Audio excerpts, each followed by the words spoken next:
I'm here today with Jamie Freeman, who's an Associate Director of the Baptist Union of New South Wales and the ACT. Jamie, thanks for giving up your time today and also being available to impart some of your wisdom and also experience and the vision for what you're doing in New South Wales. I really appreciate that. Can we start off by, would you mind just describing your role? What role in the Baptist Union do you have? Sure, Tim. It's great to be able to chat with you today, despite the fact that we're in lockdown here in New South Wales. But so my role with the Baptist Association is in the area of mission and church development. So we have a few different teams in that space. So that incorporates our global mission team, where we're partnered with Global Interaction. So we're sending people overseas and connecting them with churches locally in terms of resourcing around prayer and finance and what that looks like. And then equipping our churches, how do they engage with people from different culturally and linguistically diverse backgrounds at home here. So there's that element. We've got our church multiplication team. We have our church witness team, where we bring together the evangelism arm and the social justice, the community engagement space. And we talk about that through the lens of church witness. And then we also have the church health team. And I think for us, healthy churches are engaged in all of those things.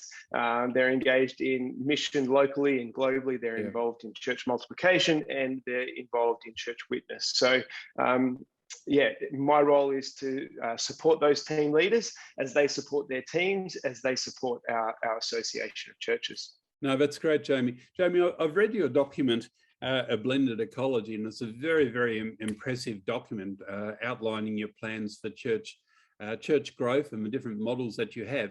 But could you share with us a little bit about the Gen 1K vision that is articulated in that document? Yeah, so the Gen 1K vision came about through a process where we really rediscovered our roots. We spent some time revisioning for the future and then restructuring in light of that. And so in 2012, we went through a process as a group of churches, a family of churches, asking that question of who are we? And as we looked at that and spent time unpacking that, we discovered that at the core of who we are is that we're not a denomination.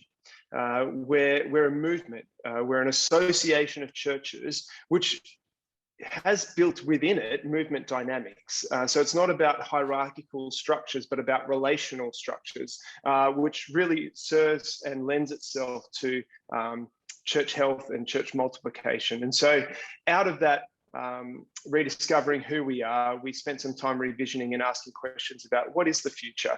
And through prayer, through connecting with one another, this vision emerged around growing to become 1,000 healthy churches in a generation, that we would stay in line with population growth in New South Wales and the ACT. And as part of that, that every church in our family of churches would be connected to church multiplication in one way or another. That could be as a sending church, it could be through resourcing, through prayer, but that we would all get involved in what this looked like.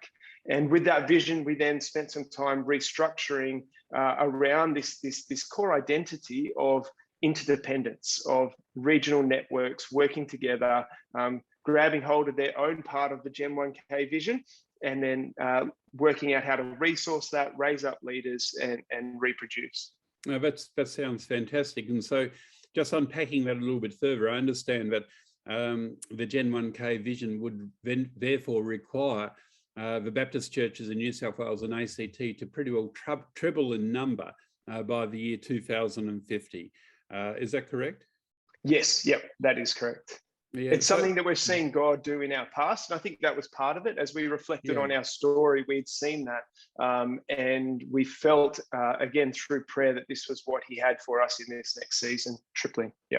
Yeah, no, that's great. So what have you seen as some of the fruit so far? Yeah, I think key to this has been the development of our regional networks. So churches, it's similar, I say, to like in a local church. When you want to keep growing, you've got to grow smaller. Yes. And so we see it's really hard for 350 churches to collaborate because there's not that mutual responsibility and accountability that's needed in order to reproduce. So we grew smaller through regional networks of churches, essentially. Yeah, and these networks were committed to prayer and relationship with one another. They went through a process of setting their own vision of what it would look like to see the kingdom of God break out in their region as they lived out who we were in that place.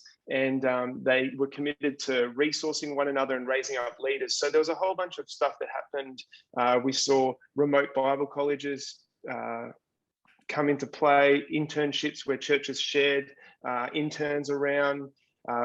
Greater West for Christ, which is one of our regions in Western Sydney. Western Sydney is going to be one of the largest cities in Australia, so it's set for huge population growth. They took resource sharing to a whole other level and have started a bunch of social enterprise in order to fund ministry and mission. So there's a landscaping business, a finance business, and one of the benefits of the finance business, as an example, is that they've got chaplaincy set up alongside of it as a key mission strategy, where if your church refinances through that, the trails go to support chaplains in a local school. So it's just thinking creatively about how we can see social enterprise not only have a community impact, but create sustainable ministry models for the future. No, that's great. A book I read a couple of years ago was by Mark Desmaz, and it was called The Coming Revolution in Church Economics. And that made a very, very strong case for ministries and churches also need to have diversified income streams if we're to pursue our spiritual and also our social mandate into the future, because the traditional sources of income for churches and ministries weren't going to be sufficient in the future to do that. So it sounds like you're absolutely right onto that as well, which is great. What about you're doing a lot of work, which is obvious, doing many different facets to the work. With the church planting, how has that been going? And have you seen sustainability of the churches that you've been planting? Yeah, so since 2014, we've seen 47 new congregations planted, and that's in all their diversity. So we have simple churches, neighborhood churches, regional churches, resourcing churches, multi-site churches. So when I say congregation, it's not one model, but many different models. So we've seen 47 churches planted over that time, and we've seen an increase in their kind of the 3-year success rate, if you like. And so that's kind of shifted up to around 87, 90% of churches making it past that initial 3-year hurdle. And kind of key to that for us has been a few things. So we have a discernment process or an assessment process like many other organizations. We've moved to embedding that process within local churches. Rather than centralizing that process. It's very much a partnership between us at head office, the local church, and the person and team who are looking at planting. And that conversation builds capacity in the local church as well in terms of identifying church planters and training them up. So we kind of view that very much as a partnership. And so the assessment side of it is then linked with the training side of it. And then these churches are then planted often into networks, which creates that peer support. And we've seen, that help increase that rate of survival beyond that. And then coaching has also been a key part of that, whether it's being coached by a network leader or the coaching that we provide. Yeah, no, that's great. I think coaching is often one of the hidden essentials, and in my view, every church planter certainly needs a coach, and that's amazingly important in terms of helping the church be sustainable. So I'm interested in the different. Can I jump in on that coaching thing, Tim, just for a second? One of the things that we learned, because we've been doing coaching now for a number of years, and we found the dynamic between the coach and the planter is really, really important. But we also found that we needed to help the planter get a broader perspective of what is going on and not just be so focused on their own plant, which can often be the case in a coaching relationship. So we kind of built in 3 tiers of coaching, which is coaching that's focused on your immediate context where you work one-on-one with a coach. Then there's peer network or group coaching that helps you see what others are doing at that point in time, kind of peer learning. And then we've got a global strategy where we're connecting through our friends around the world and exposing our planters to what's happening in India or in America. And so it allows them to kind of look in and then out and broaden their perspective and learn from one another and the global church as well, which has been really helpful. Yeah, no, that's good. So you're connecting with the New Thing Network, I understand, for the global perspective. Is that correct? We have connected with New Thing, definitely. And part of it's also just connecting with other friends and just calling them in. So you'll get a call at some stage, Tim, I'm sure, to chat with them. Yeah, no, sounds great. So coming back to the different models, you've mentioned in your work, Blended Ecology, you mentioned 4 different models, and just a moment ago you mentioned another one as well. Tell us about why you think it's important to have different models of church. Yeah, so models are tools. And so for us, the key thing about having a model is nothing will fit it perfectly. It's actually something that can be applied. And therefore, what you need to do is to consider your context. You need to consider the way God has wired you, so your leadership.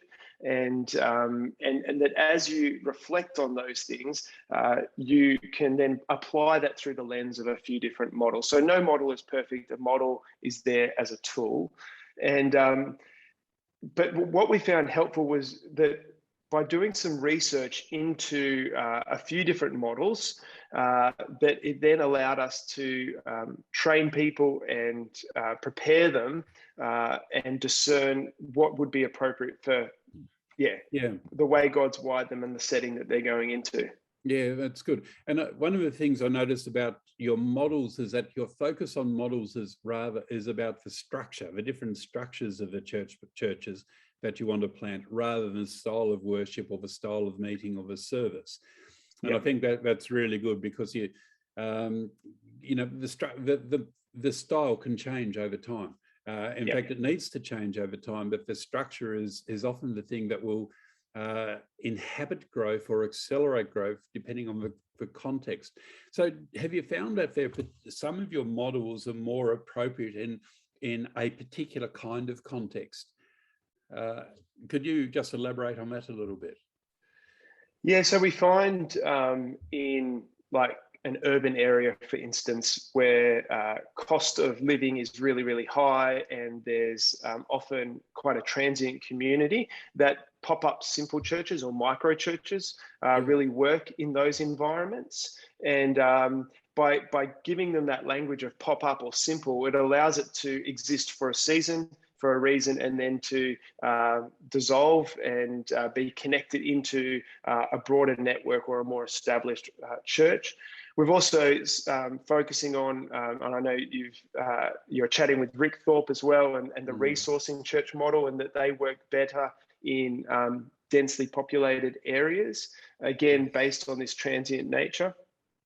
But then when you think about certain neighborhoods, for instance, that have strong geographical barriers around them, whether it's a waterway or a train line or a major highway, that actually becomes a barrier for people movement. And for instance, I live on the northern beaches of Sydney, and there's this massive road, Pittwater Road, that cuts down the middle and separates the east from the west. And the eastern side is where the beach is, and DY is this kind of beachside community. And we planted a church in this beachside community of DY. And 6 years later, we moved to the western side of Pittwater Road up on the hill. And it takes us about 15 minutes to walk to DY, and it can also take us sometimes 15 minutes to drive to DY, because to cross this main road, it becomes a really, really big barrier. Yes. And so just understanding how people move and kind of the geography of the space led us to think about neighborhood churches, where it's very much about a focus on a local ministry area and working with the neighborhood and what that looks like. And then regional churches work beyond that, where people do travel and they're kind of connected more broadly. That's good. Tell me about the Garden Network.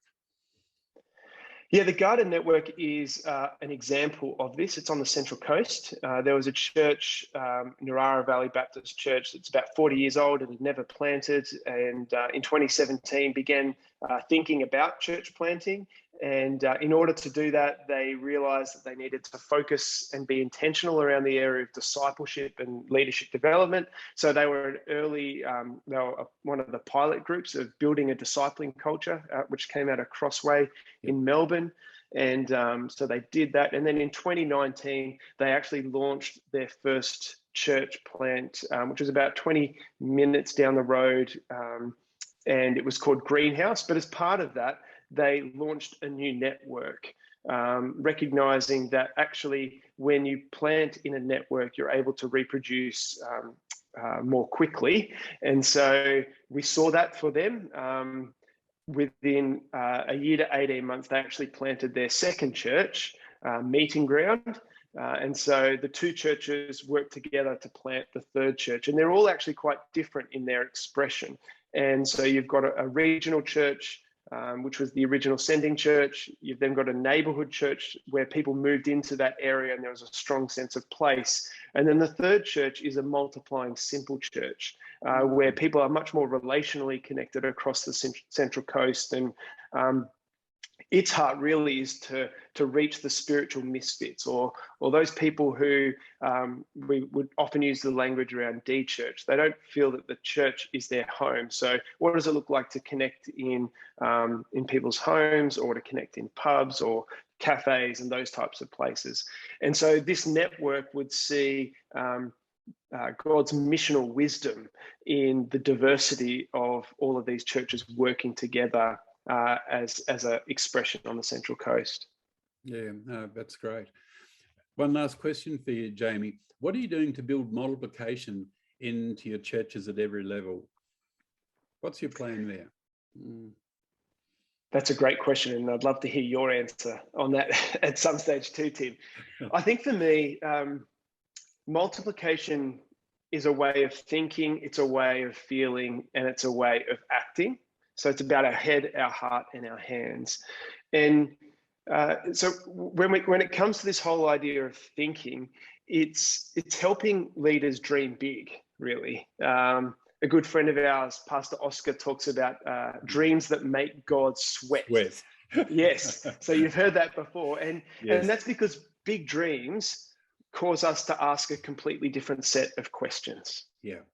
Big dreams cause us to depend on God in prayer and to partner with others. If your dream is big enough for you to do on your own or with your church, it's not a God-sized dream. It's not a dream that makes God sweat. So I think a key part of that is helping leaders dream big, dream so big that they can't do it on their own, and therefore they need to form these collaborative networks. So we use things like dream pathways, and so that's one thing. It's about helping people think differently. Another thing that's related is around how we feel. And I think it's about embracing love and loss, teaching leaders to embrace love and loss.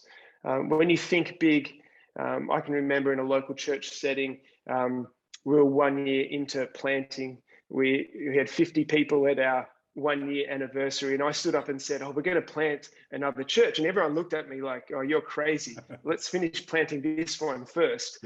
But while they dismissed that, for me, it caused me to think differently, that big dream. And I realized that I'm doing all the preaching.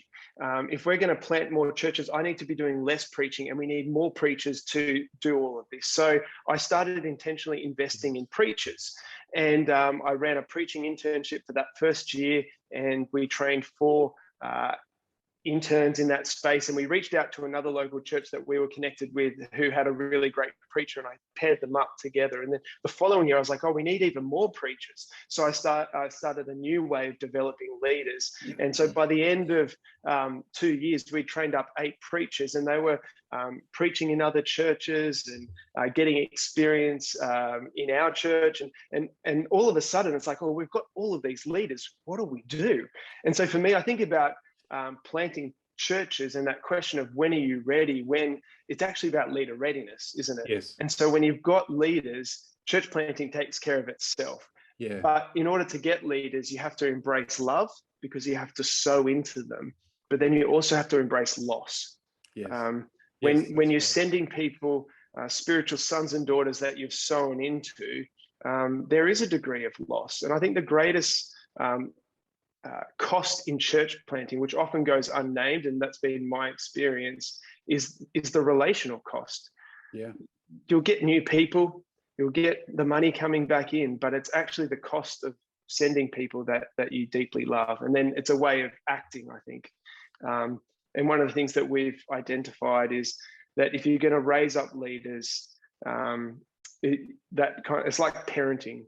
The early stages is about directing, providing clarity on who we are and where we're going and what we do. But it's got to transition from that to focusing on training. And once you've trained and sown into them, you then need to transition your relationship again to one of coaching and drawing out. But often that's where it ends. Actually, the next stage is about releasing. You don't want your kids to be at home with you forever, do you? You want them to be trained up. You want them to be coached. And then you move into this new stage, which is friendship.